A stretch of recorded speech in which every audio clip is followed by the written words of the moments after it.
À la une de ce 20h, une délégation des membres du Congrès américain et de l'Institut américain pour la paix ont été reçus par le président de l'Assemblée législative de transition. Au menu des échanges, les questions humanitaires, sécuritaires et aussi de bonne gouvernance ont fait le point en début de journal.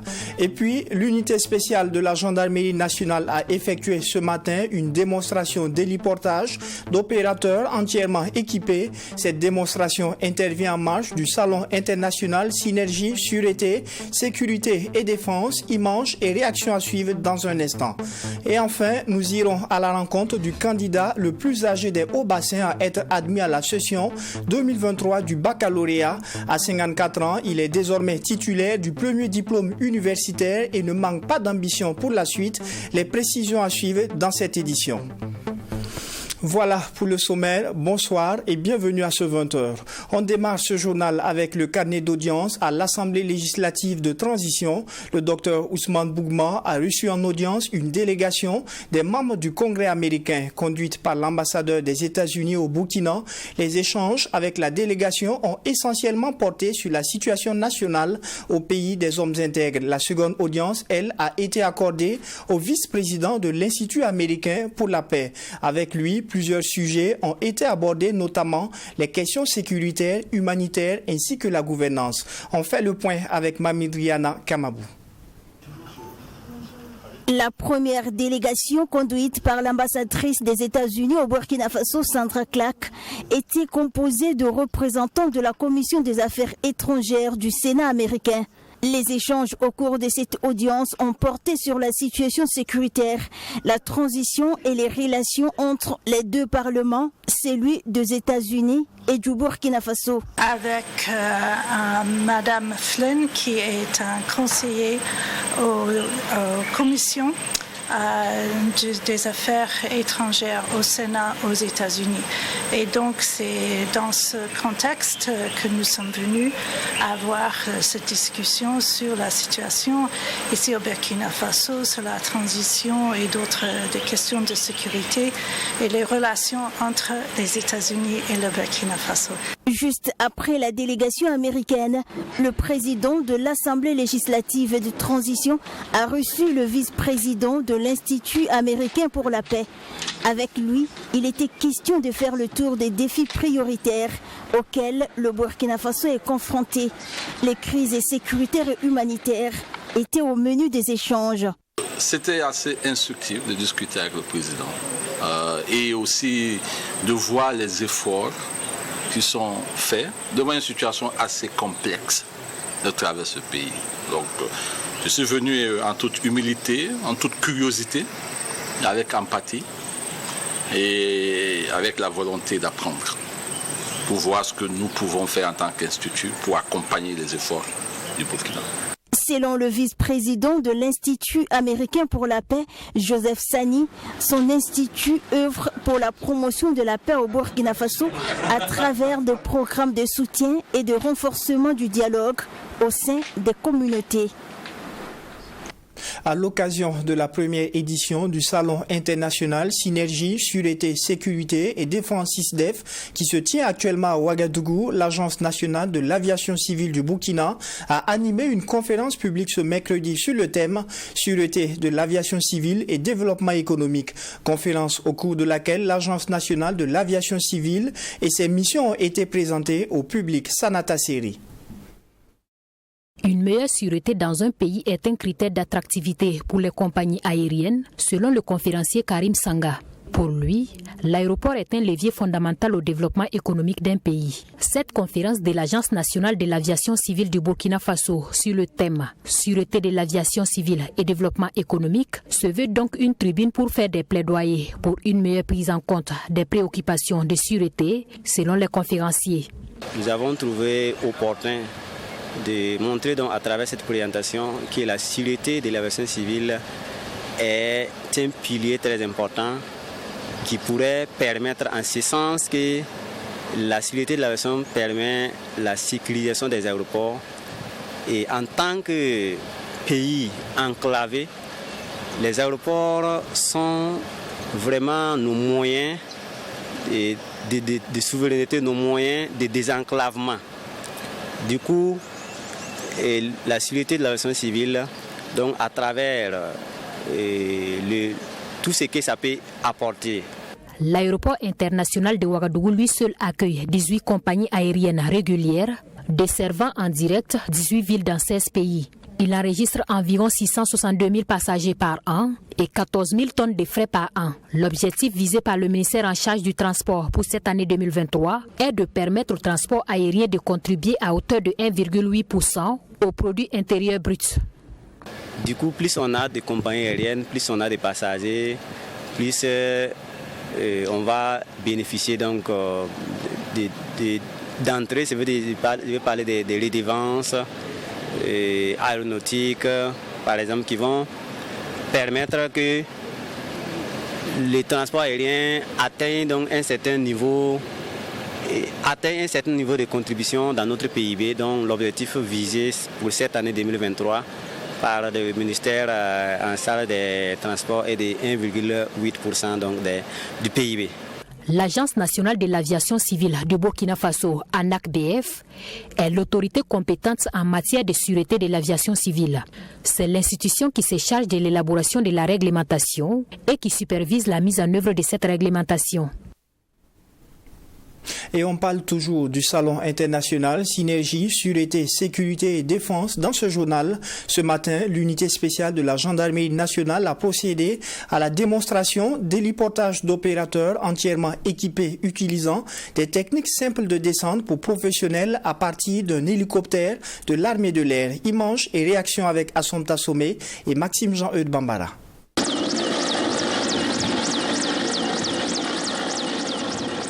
Des éléments de l'unité spéciale d'intervention de la gendarmerie nationale effectuant une intervention par héliportage. L'on se croirait sur un champ de bataille. Mais non, nous sommes sur le terrain de la salle de conférence de Ouaga 2000 où la gendarmerie est en pleine démonstration à l'occasion de la deuxième journée du Salon international Synergie, Sûreté, Sécurité et Défense, SISDEF. Il s'agit d'une manœuvre de largage de soldats dans une zone inaccessible par voie terrestre.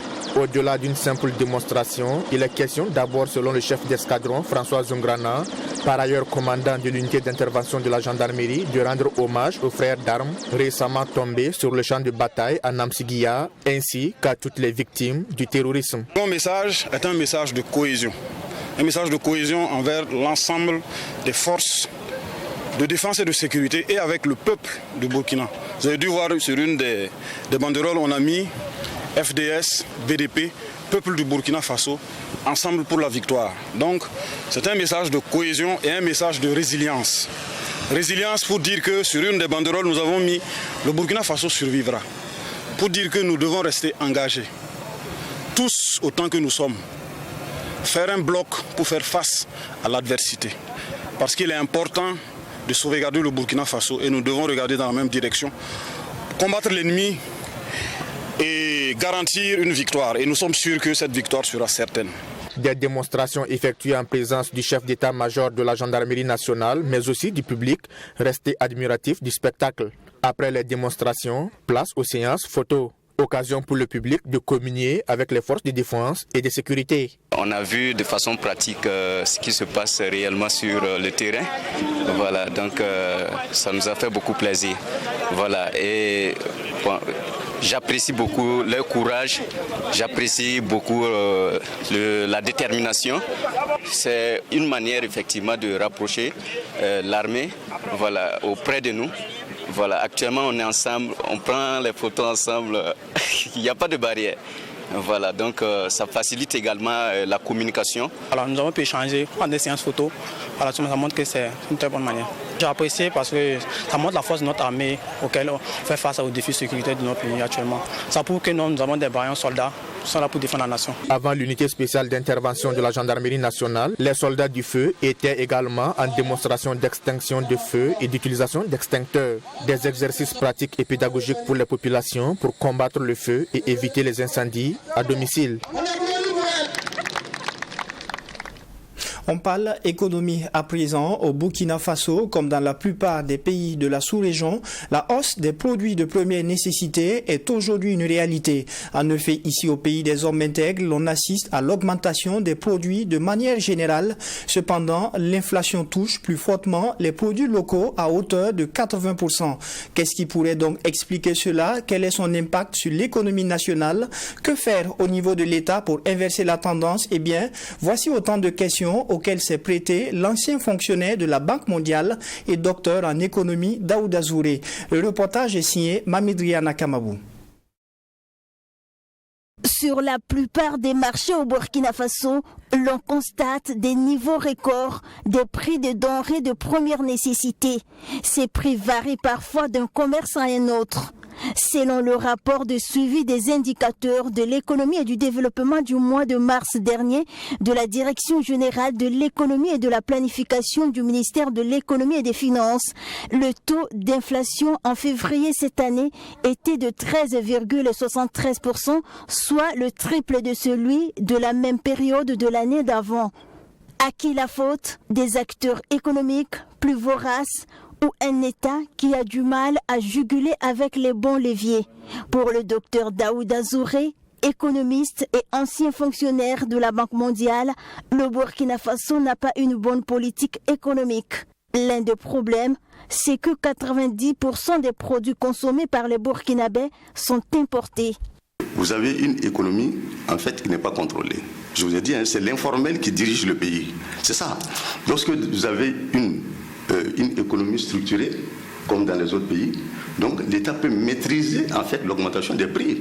Donc vous êtes dans une situation d'anarchie où on ne peut pas expliquer les prix. Il y a eu la question de l'Ukraine, vous savez, et les gens ont profité d'augmenter le prix.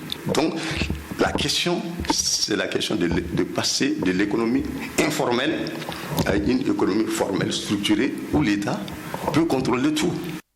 Les prix de denrées de base et des variations quinquennales ont atteint 59% pour le mil et 63% pour le sorgho, selon les données de la SONAGES en 2022. Des hausses dépassant 80% ont été constatées pour le maïs sur certains marchés. Les prix des produits importés de grande consommation enregistrent dans la capitale des hausses par rapport à la moyenne. 9 à 27% pour le riz, 21% pour le blé, 23 à 45% pour l'huile, 11% pour le lait en poudre et 13% pour le sucre granulé. Outre les ménages qui en pâtissent directement, quel peut être l'impact de cette hausse générale des prix sur l'économie du Burkina Faso? L'impact, c'est à double niveau. L'impact déjà, c'est d'abord sur les ménages, d'accord, augmenter la pauvreté, et l'autre aussi, le chômage. Donc ça va entraîner le chômage. Lorsqu'il y a l'inflation, l'effet d'abord, c'est le revenu des ménages qui va baisser. Et si le revenu baisse aussi, ça augmente la pauvreté et aussi ça augmente le chômage. Pour inverser la tendance des prix des produits sur le marché, Dr Zouré propose au gouvernement de mettre en place des politiques anti-inflationnistes. Une vision de politique économique à long terme. C'est ça, une vision de politique à long terme et restructurer notre économie. Donc dans une économie informelle, c'est très difficile de mettre en place quoi que ce soit. Donc il faudra passer maintenant ce qu'on appelle l'élite économique. L'élite économique productive qu'il faut encourager. Et par exemple, nous avons une élite économique qui est improductive. Vu l'ampleur de la crise, l'ancien fonctionnaire de la Banque mondiale fait quelques suggestions dont la construction d'infrastructures sur l'ensemble du territoire national. Il s'agit aussi la responsabilité de toutes les régions à se gérer elles-mêmes en fonction de leur potentialité. Lorsqu'on arrive à ça, et qu'il y a responsabilité avec une décentralisation et des écoles, tant qu'il n'y a pas d'école pour combattre le terrorisme, c'est l'école. C'est-à-dire l'ignorance, il faut combattre l'ignorance. Pas la connaissance. Pour le docteur en économie Daouda Zoré, la solution reste la politique de croissance endogène, c'est-à-dire investir plus dans l'éducation. Il s'agit donc de construire des infrastructures scolaires et également travailler à rehausser le niveau de l'enseignement. Direction à présent, Bobo Dioulasso dans les Hauts-Bassins pour la découverte du candidat le plus âgé de la région à être admis à la session 2023 du baccalauréat. Âgé de 54 ans, Moussa Konaté, puisque c'est de lui qu'il s'agit, a réussi à cet examen qui ouvre pour lui les portes de l'université. Le quinquagénaire ne manque pas d'ambition, il souhaite poursuivre ses études à la faculté de droit de l'université de Bobo. La découverte du nouveau bachelier avec Serge Bado. C'est avec fierté que Moussa Konaté présente son attestation de réussite au baccalauréat. Après plusieurs tentatives, il a décroché le précieux sésame qui ouvre les portes du temple du savoir. En classe de 6e, tout allait bien aussi. Jusqu'en 3e. Arrivé en 3e, j'ai fait 3 fois. Après premier échec, j'ai fait 3 fois de plus. Ça veut dire que je suis resté insisté jusqu'à avoir le BPC. Maintenant, j'ai eu le BPC avec 318 points. Toujours, la traite là continue. Je suis allé maintenant faire la seconde dans le même établissement. Jusqu'en classe de terminale, j'ai fait le bac après 2 échecs. Vraiment, cette année a été la bonne. Ça veut dire que j'ai fait 2 fois sans le bac, mais j'ai insisté jusqu'à aujourd'hui. Voilà, j'ai eu la chance d'être admis au premier tour. Selon Moussa Konaté, c'est après un texte d'une demi-page truffé de photos qu'il a décidé de s'instruire. Contre vents et marées, ce père de famille a décidé de croire en ses capacités d'apprentissage. Elle m'a demandé d'écrire d'abord quelque chose. J'ai écrit moins d'une page avec 17 fautes.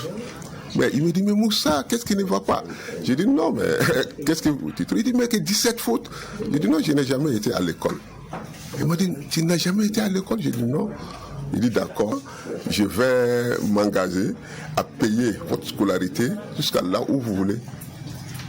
J'ai dit, bon, avec plaisir. J'ai été m'inscrire au cours du soir Amdalaï 1. Donc j'ai été là-bas m'inscrire en classe de CE1. En classe de CM1, j'ai tenté le CEP et j'ai eu. Un exemple de courage et de détermination et surtout de rigueur selon son professeur d'histoire-géographie, Yacouba Traoré. J'ai tenu Moussa au collège évangélique en 6e. Cours du soir, bien sûr, puisqu'il travaille le jour. À partir de 17h, il vient à l'école. Il est enseignant en 6e, 5e, 4e, 3e. Et ensuite, en première. Maintenant, pendant ce voyage long-là, son éducation m'a beaucoup impressionné. Et c'est avec joie et fierté que la famille de Moussa Konaté relate ses exploits. En tant que ses enfants, nous sommes très très heureux de voir notre papa atteindre ses objectifs. C'est quelqu'un, il était très très déterminé depuis CE1 jusqu'en terminale. Et quand on sort comme ça, tout le monde dit papa a eu, ça nous fait beaucoup plaisir. Chaque nuit, et après les prières, il ne dormait pas. Il bossait toujours. Bon, le jour qu'on a su, on a su que son examen a marché. Nous tous, on était tous contents. On remercie le bon Dieu. C'est dans cet établissement que Moussa Konaté a fait son parcours. Et pour le premier responsable de cette école, c'est une fierté de voir le désormais bachelier, après tant de sacrifices, réussir à son examen. Monsieur Konaté est vraiment un exemple. Un exemple pour nos jeunes en matière de discipline. C'est lui qui conseillait les jeunes frères pour ne pas dire ses enfants, parce que c'est quelqu'un qui ne s'est pas complexé du tout avec ses enfants, ses jeunes frères en classe. Et depuis sa classe, depuis la 6e, c'est un homme persévérant, travailleur, en tout cas un très bon exemple. L'éducation étant un facteur de changement, elle contribue à la stabilité sociale et stimule la croissance économique à long terme. Et notre heureux candidat, conscient de ce que l'éducation peut apporter, entend poursuivre des études de droit. En sport, après avoir frôlé la montée en Ligue 2 à 2 reprises, l'équipe de Sahel FC est finalement parvenue cette saison.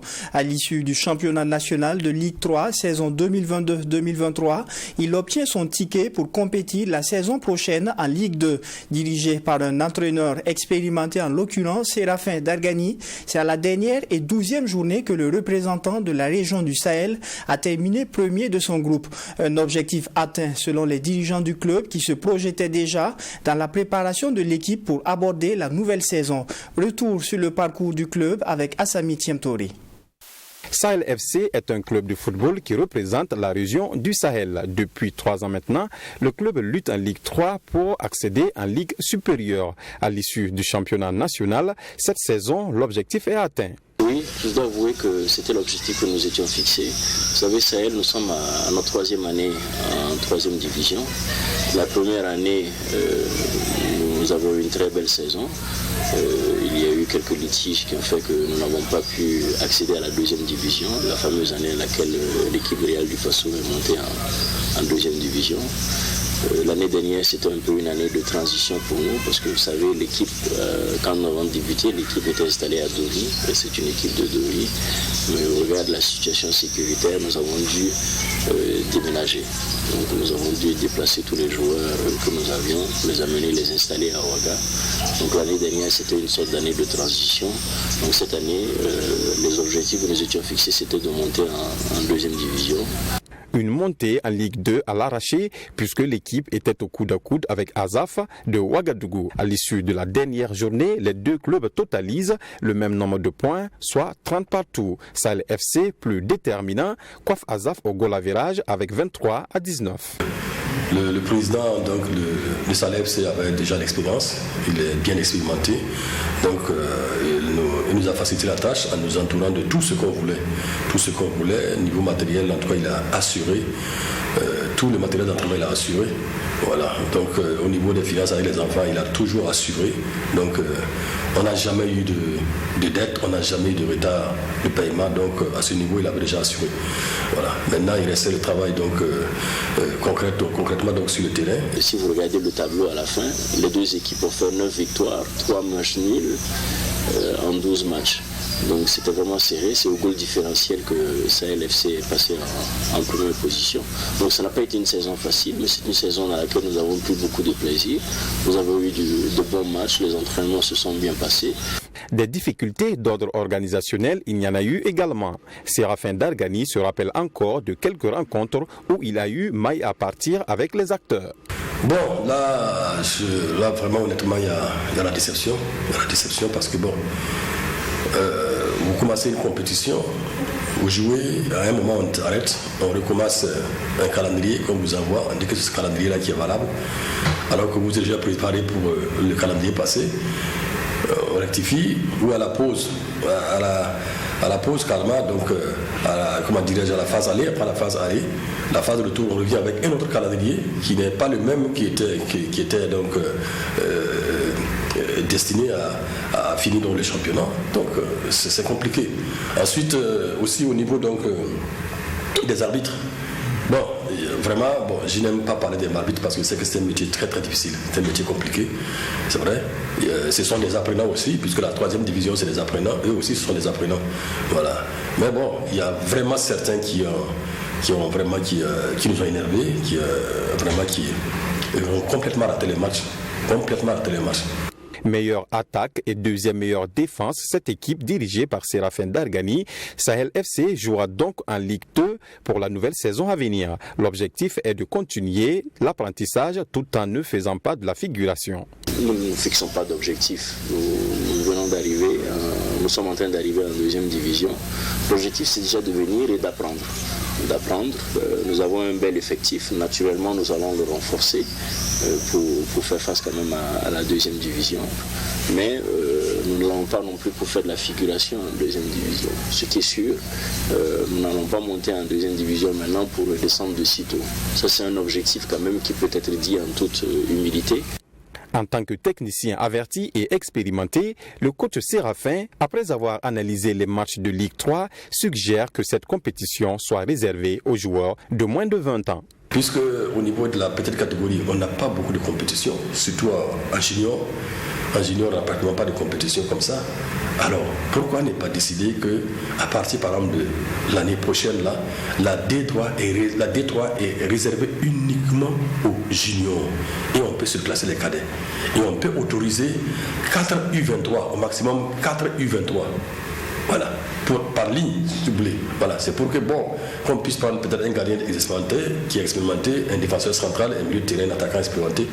Ahmed Aziz Diallo, le président, lui invite les autres équipes à s'inspirer de la lutte de Sahel FC et encourage les dirigeants à persévérer et à se battre pour atteindre leurs objectifs fixés. Je pense qu'à travers Sahel, ils doivent percevoir que tout le monde a sa chance pour progresser. Toutes les équipes au niveau du Burkina, malgré les difficultés, peuvent quand même avoir l'ambition de jouer les divisions supérieures. Et je les encourage à poursuivre, à réfléchir aussi, à voir comment améliorer la Ligue de football amateur. Sahel FC, pour accéder en Ligue 2, a totalisé en 12 matchs 28 buts inscrits et 5 seulement encaissés. Des stats qui annoncent une suite radieuse dans la nouvelle aventure. Et c'est la fin de ce journal. Merci à vous qui l'avez honoré. Excellente soirée en compagnie des programmes de la télé interactive.